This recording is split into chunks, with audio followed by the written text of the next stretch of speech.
กำลังนั่งรถก็ไปนะคะต่อหัวเลย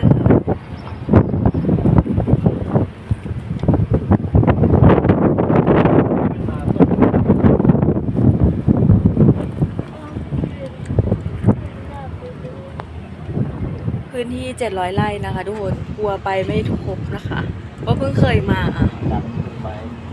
ต้นไม้ล้อมรอบหมดเลยที่เบาบับเข้าจากอากาศของเบาบับเขาจะบอกชื่อผ่านต้นไม้แล้วก็ตรงเนี้ยเป็นที่อะไรไดโนเสาร์อยู่ตรงไหนเขาก็บอกนะคะอันนี้ก็เป็นต้นสนนะครับต้นไม้สวยมาก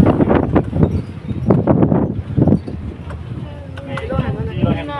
ต้นที่ใบขาวๆเนี่ยเป็นมะขามเทศนะครับเป็นมะขามเทศแล้วก็มะขามเทศปกติมันจะไม่ออกใบ